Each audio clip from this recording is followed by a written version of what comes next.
Hey there, our dear listeners. I'm your host Avinash, and today we are thrilled to have Harsh Kishore, Director of Marketing and Strategy at LeadSquared, join us. Now, if you're wondering what's cooking at LeadSquared, let me tell you, Harsh is the chef behind some seriously spicy growth strategies and marketing innovation. With a knack for turning startup dreams into scaling success stories, he has seen it all from optimizing product adoption to crafting go to market strategies that actually work, not just buzzwords. Harsh has been around the block and then some. So sit back and relax. Unless you are listening to this podcast while driving, then keep your damn eyes on the road. We want our listeners to be safe and sound because we anyway don't have a lot. So let's dive into this conversation. So let's start this podcast.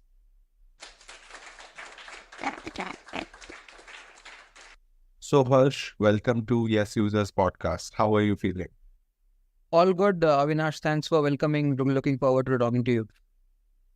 Same here. So Harsh, for our listeners who don't know about you, would you care to give them a brief introduction of yourself and your professional journey so far?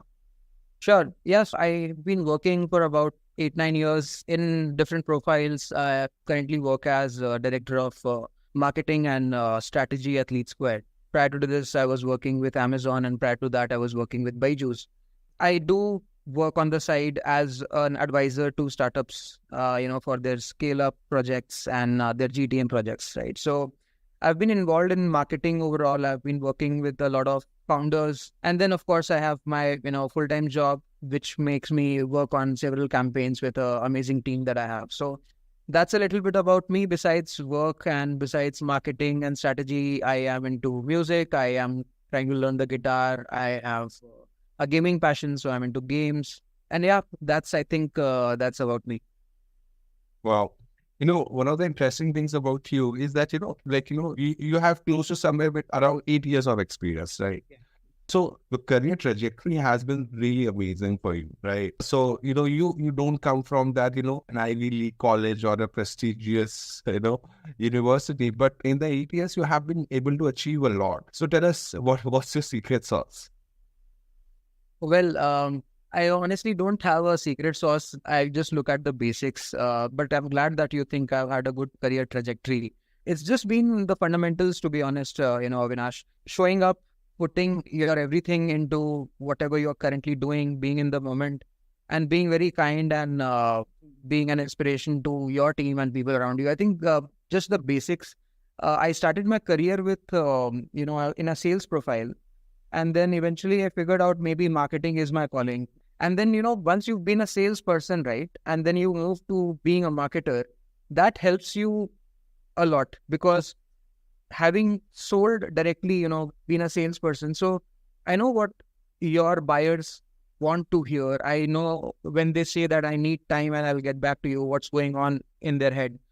So I think you could say maybe an X factor is that I have sales experience. And then when I combine that with the creative imagination that I have in marketing, that makes me, work a lot better than in comparison if I would have worked without a sales experience. Yeah, well said. I think, you're right on the money there because I feel like a lot of marketers don't understand the psychological part of selling, right? Or creating the marketing campaigns, right? A lot of time I speak to them and they're so much focused on the techniques and tips. I say, like, at the end of the day, like you have to make sure that, the emotional needs of the buyer, be it is a consumer or be it an enterprise client, you have to make sure that the emotional needs are, being fulfilled. So that's very interesting point that you brought in. So now my next question is like, this is something I think everybody finds challenging, that how do you manage work-life balance, right? How do you create that? Well, I won't lie and say that, I'm all about work. And I also won't lie and say that it's not been a challenge. Honestly, when you are aspirational with your career and what you do, it becomes challenging to also take care of everything that's happening on the personal front, right? By the way, I'm really conscious about all of this. I don't let it just play out. I would rather plan my days in advance. I would rather be extremely conscious about my heart stops and how my calendar is. So yeah, I think just being on time, planning my day in advance, the famous Jim Rohn quote, right? Either you run the day or the day runs you. I would like to run the day, and that's been really nice. I also believe in taking time off because, when you're in a creative business, when you have to come up with ideas, when you have to figure out problems to challenges, it's really important that you sometimes just completely leave that and then focus on something else, and then something just pops up, right? That has worked very well for me so far. So yeah, I make sure that I am involved. I have lots of hobbies. Sometimes I just take up hobbies and I don't see it to the end.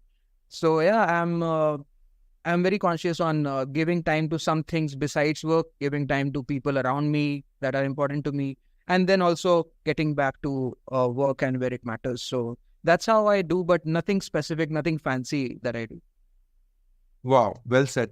So tell us about how did your MBA from, Liverpool, John Moores University, when did you decide like, I'm going to do an MBA, and what was the impact on your, career and the job that you do?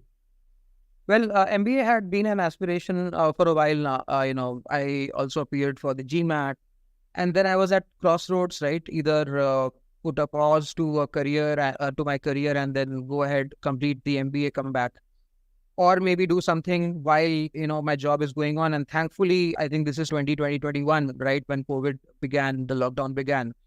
We were getting a lot of options where you did not necessarily have to be present on a campus for the 2 years, right? So I took that way, and the experience, the learning have been good. I won't say life-changing, but they were definitely an add-on to what I knew, because it was a very peculiar case of applying myself practically first to marketing concepts and figuring them out by experiment, and then doing an MBA and figuring out, oh, okay, this is exactly what I was doing, and this is called, the 4P concept or whatever. So it was nice. It took me back to the basics. It cleared a lot of things for me, gave me a lot of perspective. The batch that I was, with, that was quite diverse. So interacted, networked with a lot of different types of people with different backgrounds. So it was good. Yeah, it was quite an experience, to be honest. I would do it again in a moment again. Yeah. Right. So tell us about, like, you have worked in e-commerce, you have worked in SaaS, you have worked in, edtech. So how are these industries different in terms of creating marketing strategies, and what are some of the challenges which are, unique to each of them? All right. So I feel like I'm quite lucky to, work in industries when there was major change happening, right? It felt like I was always on the precipice, that whole point where, the next few months or the next few years would be completely transformative. So I'll start from the beginning, right? I started my career in an edtech company, and edtech as a word was not even coined, rather. And this company, the way we were going about edtech, it started that concept, that revolution. Now, education in India has been a certain way for quite some time, right? So when you talk about doing something extra for a student, it only means, sending them to a coaching, tuition, or having a tutor come and teach them in person. The whole idea of giving them a smartphone or a tablet or a laptop, right, or a computer, is quite alien to parents from, or maybe my parents, right, or even your parents, you would agree, because that notion of this person will only end up spending, time on games and watching YouTube videos. So it's quite alien. So when we began doing this, we had to sell the idea of edtech, being educated digitally first, and then came the product itself. So it was a unique challenge. It was a rather tough, problem to solve. But I'm glad I was there when this whole revolution was happening, right? Now, in the country, edtech is, of course, a major word, not a buzzword anymore. It's part of lives. And students regularly take the help of tech to, learn and resolve doubts and whatnot. So edtech was an experience in itself. I was then lucky to move to Amazon, where I worked on their edtech offering. So Amazon was doing their own project on edtech. It was called Amazon Academy. And I took all my learnings from, Byju's and applied to Amazon. I was working and activating, monetizing whatever they had, quite a different experience. Projects were the same. It was an edtech outing, but it was Amazon, right? I was very much used to spending 5.5 years in Byju's, having impact. So it's like you think something in the morning, major process change, you do a little test run in the evening, and the very next day it is out, rolled out company wide. And back then we had around 40 to 50 in Byju. So the impact was massive that I had. The impact was not delayed, it was instantaneous, and it had become a way of working. Amazon, it was not that way. Amazon works on a lot of principles. It has its own ways of doing things, and that was quite a learning. The mighty Amazon. I went there and I learned every single thing. And there's of course logic behind all these things. The famous document writing notion that runs, and the proverbial 2-day or 2-door or 1-door decisions, right? The thing I was asking, a lot of people don't know about the document writing and the 2-door rule. In fact, I don't know about the latter. So tell us a little bit about that. Okay, sure. So there are a few principles. They call it Amazon's leadership principles. It's quite famous. And it starts with the whole notion of being customer obsessed. So Amazon, any team that you work with, any person, no matter what they are working on, and no matter what the impact of their work is, they always think from the customer's POV in a way that how can I delight the end user, and then work backwards, right? So that's one of the defining ways of how you go around working in Amazon. So that's one. Besides, there are some other leadership principles. I'll come to the 2-door decisions and all those things. But the other thing about document writing is, famously, Amazon does not have the whole culture of PowerPoint presentations or decks. There are documents for every single thing. So, for example, there is a weekly review happening, and you are the person being reviewed, your team, your work, your project. The way to a document, it has to be crisp. So there is a certain way, there's a course internally, and it has to be crisp. There are concepts of 1-pagers, 6-pagers, and so on. So you write the document, you clearly point out whatever needs to be pointed out. It has to be crystal clear. And then you share that document beforehand, right? Or during the meeting. So it was quite surprising and different for me, when I joined. The first 25-30% of all meetings, 15-20 minutes of all meetings would be just people quietly reading the document that you've shared. And they would be making their own notes on the document, making comments. And after that, the meeting would start. The very surprising effect of that was everybody was aligned and on the same page, even before a single word was spoken. So I became a fan of that. You focus more on articulation and putting your points across in text rather than figuring out the fonts or the slide designs or whatever. So that was the document writing bit at Amazon. There are multiple courses even outside of Amazon that people, can do.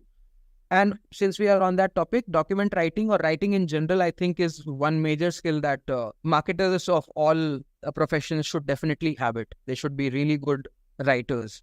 About those 2-door decisions, so there are decisions that can be one way or two way. So it's said that, let's say you take a decision which can be reversed, right? Buying something in trial. Let's say you wanted to try something out, you bought it. And if you don't like it, you can always go ahead and, get it returned. So it's a 2-way decision. This door can be opened again. You can go the other side and then come back, right? And then there are 1-way decisions. These decisions have to be thought of on very well. And once you take the decision, it cannot be undone. Such decisions are 1-way. So yeah, these are some things, that were there. But these were the foundational basics. But Amazon really has a very different culture. The day one culture that it has, quite an amazing experience. Wow. Obviously, there are so many amazing things about Amazon's work culture. Empowering employees is definitely one of them. But there's a negative perception as well. First of all, it's a very demanding job. And second of all, that, there's a rule that, your peers can also rate out their peers. So how was your experience there? Yeah, that was new. When I went there, finding out that not only the person that I report to, but everybody that I have worked with, stakeholders, different, parallel to me, under me, over me, everybody would have a rating that they can give. That was new to me. I was not expecting that. I was not aware of that. Never had that experience before. But my POV on that, honestly, is this is what works for Amazon. And Amazon as a company is such that you need to be involved with so many other teams. So, for example, when I was working in product marketing in Amazon, a lot of my time was spent with the legal team. Will this fly? Should I change something in my copy? What is the disclaimer? Where is it going to be placed? So and so, right? And there was rounds and rounds of reviews with the legal team and so many other teams for that matter. So, when you have that kind of a culture and that scale in a company where, the company is literally lakhs of people and everybody is working out of different locations, it would only serve the company well if you give everybody else the opportunity to also tell how easy are you to work with. That's something that works well for Amazon, and they do it, right? And they keep doing it. So I'm assuming it still works well for them. For me, personally, it was not a problem. I had good, rapport with everybody that I was working with, and did not really find that as a problem. It makes you more accountable. It also makes everybody else more accountable, right? So inter-team exchanges and asking for favors or getting work done some other team just becomes easy having that in mind.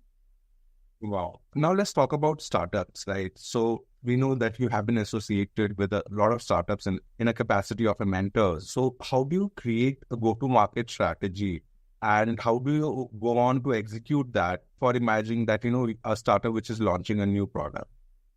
Okay.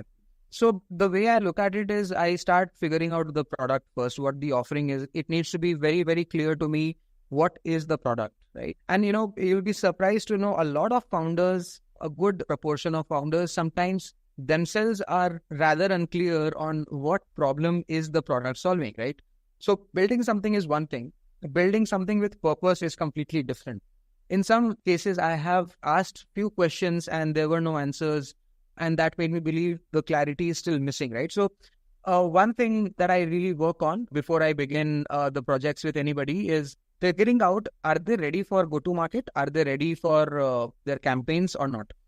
If you have created something that you are sure will help your end users, the offering is legit and there are certain USPs that you know of, only then I think we should take it to market. Before that, it should only be tested. Proof of concept should be done, but going all out should be done when you have enough confidence and validation on your product. So that's something I start with. And then, of course, I move on to, the other stuff, which is figuring out who their persona is. So who's going to buy them and how should I talk to that persona, right? What language is this persona going to listen to? Where are they? On what channels are they? And so what channel should I use? Should it be a community? Should it be paid channels? And then I go about optimizing their digital presence, be it their presence on LinkedIn, socials, or, the landing pages, their website.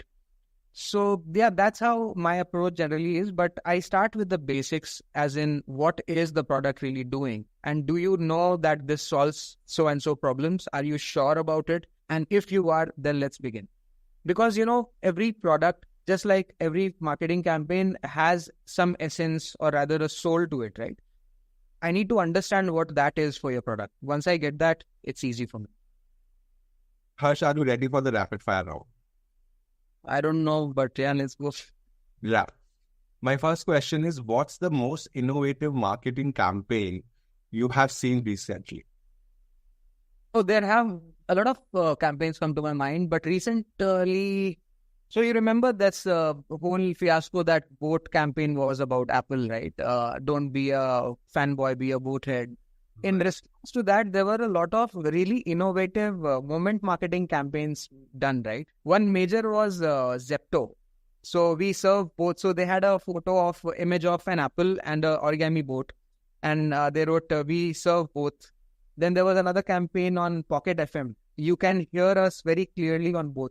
That was quite a good example of moment marketing that comes to mind. And then, of course, there are the legendary campaigns from the past. But I think recently, yeah, these two. Amazing. One book, in your opinion, every marketer should read. So Seth Godin's This is Marketing. For me, it's the proverbial Bible, it gives you a very solid foundation on how to think and approach marketing. It sort of breaks the guardrails, the barriers, and takes you beyond, makes you believe, okay, marketing is basically service, right? You're giving a service to the end users. It's a different way of thinking, and it opened my worldview a lot. So this is marketing by asset coding. Wow, great choice actually. So now next question is, what is your go-to productivity tool? Go-to productivity tool, I use this Pomodoro technique, quite famous one. I basically force myself into doing something, especially when this is something that I'm procrastinating on.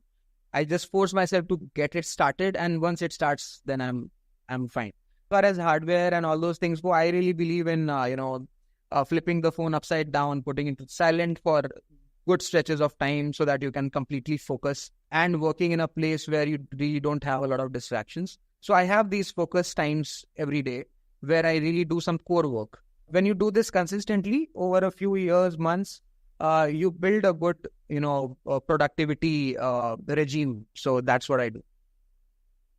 Wow. A brand that you admire for its marketing strategy? I'll give you a very common answer. I've been an Apple fanboy since my childhood. And, Apple, I mean, of course, I can go on and tell you a lot about the new up and coming brands, and all of these brands have done an amazing job. I mean, especially the D2C world within India, and these brands, the way they are currently reaching out to their customers is amazing. But the first thought that pops up in my head is, of course, Apple. I mean, there are still case studies being created on campaigns that they ran decades ago, right? So that. Wow. So what is the best piece of advice that you have ever received? Ever received? Yeah, so I think it was something along the lines of, when you create opportunities and you're open to opportunities, you respond to opportunities in a way that you're proactive, you are doing your bit, you enlarge your surface area of luck. And when you have a very big surface area for luck to be, in your favor, good things happen. So acting on that, what I generally do is, if there is an opportunity, I give it a very legit, very strong assessment evaluation, and I just show up. And yeah, that was the, do your best in whatever way you can, and then the rest will follow. Wow, couldn't agree more. The next question is, I know you have already spoken about, document writing as a very crucial skill for marketers. Other than that, what is one skill that you think future marketers must learn? So the few things that have personally, worked well for me is writing copy, that I've already said. When you can write, copy does not always just need to be fancy. It needs to be something that speaks to your end audience, right? So if your target audience is a bunch of students, and your copy is fancy, but it does not really appeal to students, rather appeals to another TG, it has not done its job, right? So besides copywriting, I think the other skill that they definitely need to have is system B thinking. And what system B thinking is, for people who want to learn about it, you can obviously go and Google, but then system A thinking is your basic way of thinking, right? So let's say you go to the office every day and you just walk to the office, let's say it's a kilometer away from your place. Over time, your subconscious develops in a way, okay, there is this shop, there is this part of the road that I have to take care of. This will happen, that will happen. Eventually, you stop giving it too much thinking and thought. It goes on in the back of your mind. That's system A thinking, stuff that you do without much thought, right? System B thinking is thoughts that come with intent, different stuff, right? So all of a sudden, you've joined a new office, and for that, you have to walk, but in a different direction. And the first time you walk, you have to intentfully think, right? Okay, how do I optimize? Okay, what should I know, and all that. So system B thinking is a very crucial way of working when you are presented with a challenge opportunity, when you're creating a campaign, writing copy, looking at a particular creative design. You have to think from the system B mindset. Who is this for? Are they going to make sense out of it? Is it easy to understand, and so on? Yeah, besides writing copy, I think system B thinking would be the other really important skill every marketer should have. Great advice there. So now the last rapid fire question. If you could have dinner with any historical figure, who would be and why? Okay, are they supposed to be alive or dead? Either. Okay, so this is digressing a little bit, but I'm into music a big time, and I'm into metal and rock music. So Metallica, of course, is one of my favorite bands besides Iron Maiden, Opeth, and all that. But Metallica's frontman James James Hetfield is. I mean, the songs, his writing, his work appeals to me and of course millions of other people. And if given a chance, I would do anything in my power to sit down and have a very honest 5-minute chat with him. In fact, I was in Amsterdam last year. This was my first time visiting and watching Metallica live. But I could only watch them perform. I could not, of course, meet him. But given a chance, I would do that. Besides music, I think, of course, it would be Steve Jobs because he did not have the persona of a marketer, yet he created these very well thought of campaigns. Of course, he was not the only one around those, but the way he presented, quite researched, quite spoken about. But so yeah, James Hetfield and I think Steve Jobs, quite a contrast. Right. I know even I'm digressing a little, but do you think, after Steve Jobs, Tim Cook is doing a decent job with Apple? 100%. So, I like looking at people as what did they do, right? So Steve Jobs did something that I don't think Tim Cook would have done, right? So what Steve Jobs did was he brought Apple from 0 to 1. And the whole core portfolio of products, that was all Steve Jobs, right? The whole thought of, your devices have to look good, your devices have to be thin and light, so much focus on the displays of your tablets and your phones. That was all Steve Jobs. I don't think Tim Cook would have done this because that was his, baby in a way. What Tim Cook has done since Steve Jobs' departure is something I don't think anybody else would have done because he is a through and through logistics channel person, right? And he brought Apple in a way distribution and launches and the product portfolio, market share. So he did a very good job bringing it from whatever to 100, right? So 0 to 1, Steve Jobs was perfect for it. For that role, I can't think of any. The biggest thing, in fact, Steve Jobs also answered a question when asked in an interview of what is your most favorite creation? What are you most proud of in Apple that you've created? He said, it's not the iPhone or the iPod. It's not the Mac. It's the team that I've created. And most of the folks that he, hired, recruited, they still are there, barring a few, of course. But Steve Jobs did that. And in a 0 to 1 journey, that's really important. What Tim Cook did is something completely different. And I don't think, honestly, Apple had a better option than Tim Cook. But then I think his tenure would eventually come to an end. And it would be quite interesting to see who takes it further from there. All right. Well said. So now, as we are, running out of time, I'll ask you the last question of the podcast. So, we all know that generative AI is transforming every facet of human society, including marketing. So what emerging trends are you excited about in marketing and especially in SaaS marketing? So the whole AI revolution is going to unlock a lot. And I'm not talking only about generating ideas on the LLMs.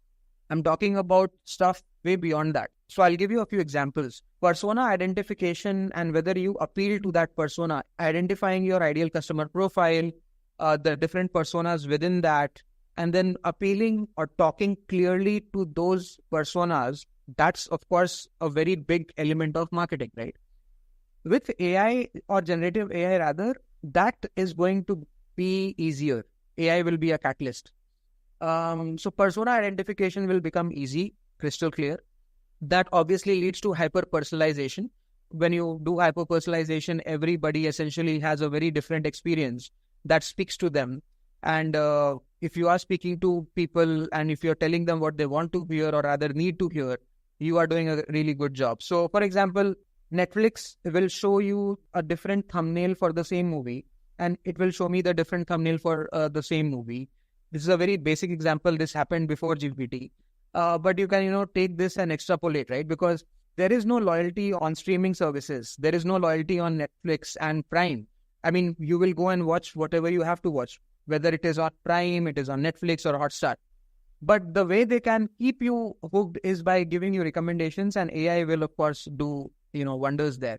Campaign optimization would be another thing that AI will completely change. You will have the same campaign, but on different platforms. So, for example, Instagram comes up with a new update on how is it distributing, the algorithm behaves to the content. So, basis all these changes, you do not have to stay updated. AI will do that for you.